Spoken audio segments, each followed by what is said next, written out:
سیدنا سہل بن عبداللہ التستری رحمہ اللہ کسی ویران جنگل میں رہتے تھے۔ کچھ عقیدت مند ملاقات کے لیے ان کی بارگاہ میں حاضر ہو کر عرض کرنے لگے کہ حضرت اس ویران جنگل میں آپ کے دن اور آپ کی راتیں کیسے گزرتی ہے؟ اکیلے ڈر نہیں لگتا؟ فرمایا میں اکیلا نہیں رہتا، نہ ہی تنہائی محسوس ہوتی ہے۔ جب کسی سے باتیں کرنے کا جی چاہتا ہے تو نماز شروع کر دیتا ہوں اور نماز کے ذریعے اللہ جل وعلا سے باتیں کر لیتا ہوں، اور جب اپنے رب کی باتیں سننے کا دل کرتا ہے تو قرآن کریم کی تلاوت کے ذریعے اللہ جل وعلا کا کلام سن لیتا ہوں۔ بوریت تو وہ محسوس کرے، تنہائی سے تو وہ ڈرے جو اکیلا ہو۔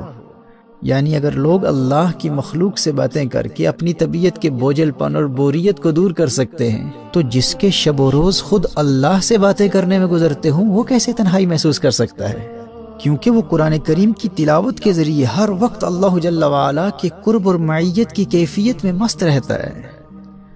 اسے ڈر نہیں لگتا، وہ کسی سے نہیں ڈرتا۔ میرے بھائی اور بہنوں، تلاوت قرآن کے حقیقی فیوز و برکات سے وہی مستفیض ہوتا ہے جو اس یکسوئی اور پیار سے تلاوت کرے، گویا کہ وہ اپنے رب سے محو گفتگو ہے اور اللہ کے کلام کے ذریعے اللہ جل وعلا کی جانب سے آنے والے پیغامات کو سن رہا ہے۔ لیکن یہ کیفیت دوسری صورتوں کے مقابلے میں سورۃ الفاتحہ کی تلاوت کے دوران نسبتاً آسان ہو جاتی ہے اور اپنے درجہ کمال تک پہنچ جاتی ہے، کیونکہ سورۃ الفاتحہ کی تلاوت کے دوران انسان نہ صرف تلاوت کے ذریعے اللہ جل وعلا کے پیغامات کو حاصل کرتا ہے بلکہ اس سورت کی تلاوت کے ذریعے وہ اللہ کو پکار رہا ہوتا ہے، اور اللہ جل وعلا کی جانب سے ایک ایک آیت کی تلاوت پر جو خاص جواب ملتا ہے اس جواب کو نبی کریم صلی اللہ علیہ وآلہ وسلم نے ہم جیسوں کی آسانی کے لیے لفظ بلفظ بیان فرما دیا ہے کہ اللہ جل وعلا کی جانب سے جواب کیا ملتا ہے۔ دیکھیے، جو اللہ جل وعلا کے خاص مقرب بندے ہوتے ہیں وہ تو باقی صورتوں کی تلاوت پر بھی جو جواب ملتا ہے اسے بھی حاصل کر لیتے ہیں،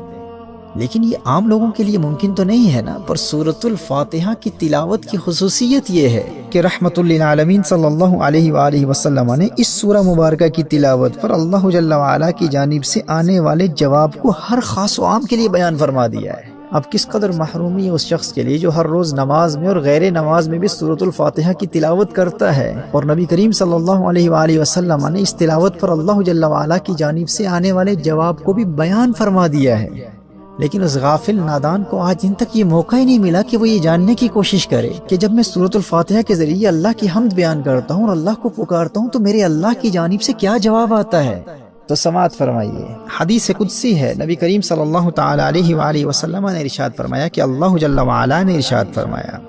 میں نے صلاۃ کو اپنے اور اپنے بندے کے مابین تقسیم کر دیا ہے۔ صحیح مسلم کی حدیث کے الفاظ یوں ہیں، فَنِصْفُهَا لِي وَنِصْفُهَا لِعَبْدِي۔ اللہ ارشاد فرماتا ہے سورۃ الفاتحہ کا ایک نصف میرے لیے ہے اور ایک نصف میرے بندے کے لیے ہے۔ فَإِذَا قَالَ الْحَمْدُ لِلَّهِ رَبِّ الْعَالَمِينَ قال اللہ حمیدنی عبدی۔ جب بندہ الحمدللہ رب العالمین پڑھتا ہے، جب بندہ کہتا ہے کہ تمام تعریفیں تمام خوبیاں اللہ کے لیے ہیں جو سارے جہانوں کا مالک ہے، تو اللہ کیا جواب ارشاد فرماتا ہے؟ اللہ ارشاد فرماتا ہے حمیدنی عبدی، میرے بندے نے میری حمد بیان کی۔ فاذا قال الرحمن الرحیم، جب بندہ الرحمن الرحیم کہتا ہے، جب بندہ کہتا ہے بہت مہربان اور بہت رحیم، بہت رحم والا، تو اللہ کی جانب سے جواب کیا آتا ہے؟ اللہ ارشاد فرماتا ہے اثنا علی عبدی، میرے بندے نے میری ثنا بیان کی۔ اللہ کی جانب سے آنے والے اس پیار بھرے جواب پر غور کیجیے اور اسے زبانی یاد کر لیجیے، اور آج ارادہ کر لیجیے کہ آج کے بعد جب بھی سورۃ الفاتحہ کی تلاوت کروں گا تو اللہ جل وعلا کی جانب سے آنے والے اس جواب کا تصور کرتے ہوئے روحانی طور پر اللہ سے ہم کلامی کی اس کیفیت سے لطف و سرور حاصل کروں گا۔ کس قدر پیار سے اللہ ارشاد فرماتا ہے حمیدنی عبدی، دیکھو میرے فرشتوں، میرا بندہ میری حمد بیان کر رہا ہے۔ اثنا علی عبدی، ارے دیکھتے نہیں میرا بندہ میری ثنا بیان کر رہا ہے، گویا کہ اپنے فرشتوں سے فرما رہا ہے دیکھو میرے فرشتوں حمیدنی عبدی۔ اور جب تم کہتے ہو الرحمن الرحیم تو اللہ گویا اپنے فرشتوں سے فرما رہا ہوتا ہے دیکھو میرے فرشتوں اثنا علی عبدی، میرے بندے نے میری ثنا کی ہے۔ صحیح مسلم کی یہ حدیث ہے، نبی کریم صلی اللہ تعالی علیہ وآلہ وسلم ارشاد فرماتے ہیں کہ اللہ فرماتا ہے فَإِذَا قَالَ مَالِكِ يَوْمِ الدِّينِ، جب بندہ کہتا ہے مالک یوم الدین، روز جزا کا مالک، قال مجدنی عبدی، اللہ ارشاد فرماتا ہے میرے بندے نے میری بزرگی بیان کی، سبحان اللہ۔ فَإِذَا قَالَ إِيَّاكَ نَعْبُدُ وَإِيَّاكَ نَسْتَعِينُ، جب بندہ کہتا ہے ہم تیری ہی عبادت کرتے ہیں اور تجھ ہی سے مدد چاہتے ہیں، تو اللہ کی جانب سے جواب کیا آتا ہے؟ اللہ ارشاد فرماتا ہے قال هذا بینی وبین عبدی ولعبدی ما سأل۔ اللہ ارشاد فرماتا ہے اب یہ معاملہ میرے اور میرے بندے کے درمیان ہے۔ هذا بینی وبین عبدی ولعبدی ما سأل، یہ میرا بندہ ہے اور اب یہ معاملہ میرے اور میرے بندے کے مابین ہے، اب یہ مجھ سے جو مانگے گا اسے عطا کر دیا جائے گا۔ اللہ اکبر کبیرہ۔ پھر جب بندہ پڑھتا ہے فَإِذَا قَالَ اهْدِنَا الصِّرَاطَ الْمُسْتَقِيمَ صِرَاطَ الَّذِينَ أَنْعَمْتَ عَلَيْهِمْ غَيْرِ الْمَغْضُوبِ عَلَيْهِمْ وَلَا الضَّالِّينَ، جب بندہ اللہ کی بارگاہ میں عرض کرتا ہے یا اللہ ہم کو سیدھا راستہ چلا، راستہ ان کا جن پر تو نے احسان کیا، نہ ان کا جن پر غضب ہوا اور نہ بہکے ہوئوں کا، تو اللہ کی جانب سے پھر جواب آتا ہے۔ اللہ پھر ارشاد فرماتا ہے هَذَا لِعَبْدِي وَلِعَبْدِي مَا سَأَلَ، یہ میرے بندے کے لیے ہے اور جو اس نے مانگا اسے دیا گیا۔ میرے بھائی اور میری بہنوں، سورۃ الفاتحہ کا ترجمہ بھی یاد کر لو اور اللہ جل وعلا کی جانب سے آنے والے اس جواب کو بھی بار بار سنو اور اس کے مفہوم کو ذہن نشین کر لو۔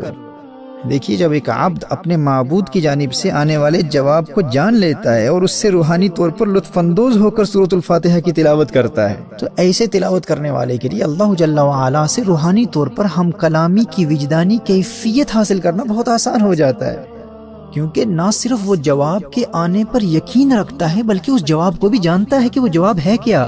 اس لیے میں کہتا ہوں کہ سورۃ الفاتحہ کی روحانی پاور سے فائدہ حاصل کرنا اور خشوع و خضوع حاصل کرنا دوسری صورتوں کی بنسبت بہت آسان ہو جاتا ہے، کیونکہ ہر عام و خاص کو بتا دیا گیا ہے کہ اس جانب سے جواب کیا آ رہا ہے۔